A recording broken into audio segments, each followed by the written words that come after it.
Bonjour à tous, ici Ben Garneau. Alors avant de parler des changements sur la planète Mars, voici le contenu d'un courriel que j'ai reçu. Je vous remercie d'ailleurs pour les informations que vous me donnez. Alors ceci concerne ceux dont le compte PayPal est bloqué.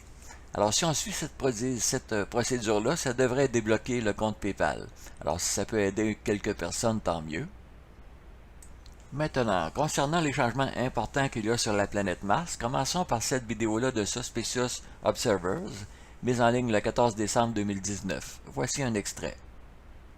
Folks, it has been a long time since they gave us the major changes happening on the other planets in our solar system, but today, on Mars, a seismic event is underway long term. When they turned on InSight, it detected only sporadic quakes, but now, taking 2 dings a day, and the scientists don't know why. They can't explain why the red planet is being rocked with more and more frequent seismicity. Alors, dans cette vidéo-là, Suspicious Observers mentionne qu'il y a de plus en plus de tremblements de terre sur Mars et les scientifiques ne savent pas pourquoi. En fait, on parle de tremblements de terre, mais on devrait peut-être plutôt dire des tremblements de Mars ou des séismes martiens, tout simplement. Et ceci me rappelle une nouvelle qui date de quelques mois. À un moment donné, il y a un nuage de fumée qui est apparu au-dessus de Mars. Alors, la NASA a essayé de trouver toutes sortes d'explications, mais l'information la plus vraisemblable, c'est qu'il y aurait un volcan qui se serait formé sur Mars. Alors, les informations traditionnelles ne donnent pas cette information-là, New York Times, Washington Post, etc. C'est seulement que les petits blogs qui publient l'évidence, il y aurait un volcan actif sur Mars actuellement. Maintenant, devant l'évidence, ils ont sorti quelques nouveaux articles pour expliquer qu'il pourrait y avoir maintenant des volcans actifs sur la planète Mars. Alors, les deux dernières images qu'on vient de voir, ça vient de space.com et ici Science Alert. Maintenant, Mars n'est pas la seule planète sur laquelle il y a des changements. Je vais vous montrer quelques images qui viennent, c'est une des premières vidéos que j'ai mis en ligne, ça date de 2012. Alors, il y a des changements importants sur les autres planètes.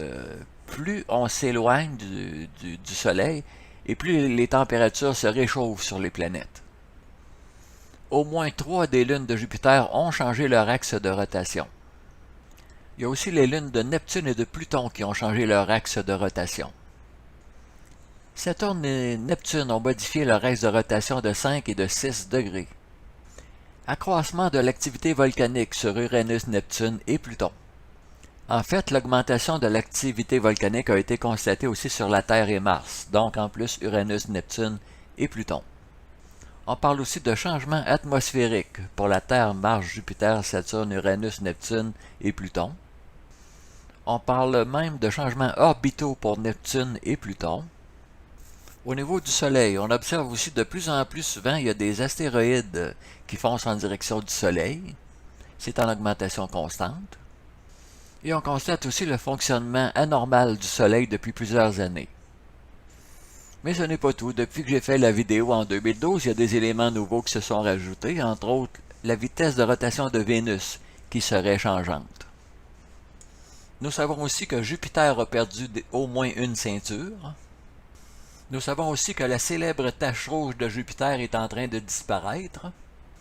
Et aussi Saturne qui est en train de perdre ses anneaux.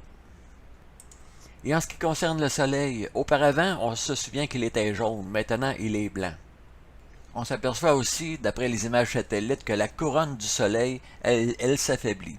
Alors si on commence en bas à droite, 2012, à gauche 2015, on retourne en haut à droite 2017, 2018. Donc la couronne du Soleil est moins belle qu'auparavant. Ici, on a un peu le même genre de résultat. Alors, on commence par en haut de gauche à droite, on voit les dates, et au fur et à mesure que les années passent, le Soleil change son activité. Et quel est le résultat de tout ceci? Voici un extrait d'une vidéo récente de Suspicious Observers. Donc, le pôle Nord et le pôle Sud magnétique se déplacent. Mais le plus spécial, c'est que le champ magnétique de la Terre s'affaiblit. Alors, on a une image de 1850. Plus le temps passe et plus le champ magnétique de la Terre s'affaiblit de plus en plus rapidement. Maintenant, pourquoi 1850, 2000, 2010 et 2015 sont-ils surlignés? C'est parce qu'il y a eu des énormes explosions solaires à ces dates-là. Je vais refaire jouer cette animation-là. Ça vaut quand même la peine de constater à quel point le bouclier magnétique de la Terre s'affaiblit. Maintenant, dans sa vidéo d'aujourd'hui, Suspicious Observers ajoute des renseignements très intéressants. Donc, la radiation stratosphérique a beaucoup augmenté, 22%. Ça, c'est entre 2015 et 2019 seulement. Dans la même vidéo, Suspicious Observers nous rajoute une information vraiment fantastique. Alors ici, on voit un article d'une revue scientifique. Donc, en résumé, il y aurait eu 6 épisodes où notre Soleil aurait agi comme une micronova. Ok, c'est quoi une nova ou une micronova? C'est une explosion solaire, mais au lieu qu'elle se produise dans une toute petite région du Soleil, l'explosion se produit sur toute la surface du Soleil. Alors, c'est une explosion totale du Soleil. Alors, Suspicious Observers nous offre ici une animation un peu de ce que ça aurait l'air si notre Soleil devenait une micronova. D'après l'article scientifique en question, les Égyptiens étaient au courant que ça pouvait se produire. À une époque où les aurores boréales seront totales sur toute la surface du globe, ça voudra dire qu'il vient d'avoir une explosion solaire. Et là, on parle d'une explosion totale du Soleil. En fait, les scientifiques trouvent que la forme des pyramides correspondrait bien à un abri pour ce genre d'événement. Suspicious Observers ajoute que, d'après l'article scientifique, les très gros édifices et les montagnes pourraient aussi offrir un abri pour ce genre d'événement. Bon, donc, le bouclier magnétique de la Terre s'affaiblit, donc nous sommes moins protégés, nous recevons plus de radiation, non seulement dans la stratosphère, mais au niveau du sol aussi.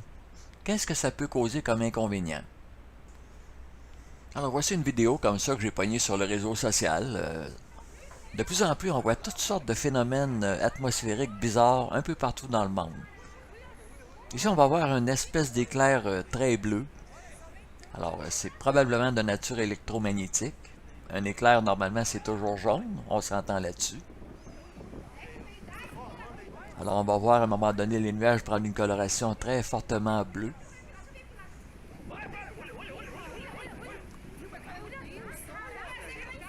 Alors, il s'est passé quelque chose de très, très bizarre cette journée-là, dans cet endroit-là. Alors, voilà. Je n'en ai pas la preuve, mais par contre, je pense que le changement dans le champ magnétique de la Terre peut causer toutes sortes d'anomalies comme ça qui peuvent être absolument dérangeantes. Depuis plusieurs mois, on constate qu'il y a des incendies, des explosions qui éclatent comme ça un peu partout, dans des raffineries, dans des sites industriels. Est-ce que ça serait relié au changement de champ électromagnétique? Simple théorie de ma part. Lisa Avant, dans sa nouvelle vidéo, mise en ligne il y a quelques jours, mentionne le fait suivant aussi. D'un bout à l'autre de la planète, il y a toutes sortes d'animaux qui meurent actuellement. À commencer par les insectes, ça va aussi loin que les éléphants. Il faut rappeler qu'il n'y a pas que l'Australie qui est en feu, ce qui cause la mort de beaucoup de koalas et de kangourous, entre autres. En Afrique, ce qui se passe, c'est qu'il y a aussi beaucoup d'incendies, sans compter qu'il y a une sécheresse extrême. Alors, je pense que tout ça, c'est relié justement au changement de champ électromagnétique de notre planète. Alors, j'ai mis le lien de la vidéo de Lisa Avant dans la section commentaires qui accompagne la description de la vidéo, si ça vous intéresse d'aller voir. Très intéressant. Bon, tout ceci serait causé par le changement d'activité du Soleil, comme je le mentionnais précédemment. Mais justement, qu'est-ce qui excite le Soleil? Moi, je pense qu'il y a une naine brune dans la région du Soleil, et voici pourquoi. J'ai plusieurs milliers de photos et de vidéos, alors j'ai trouvé le moyen de les mettre en ligne sur Internet.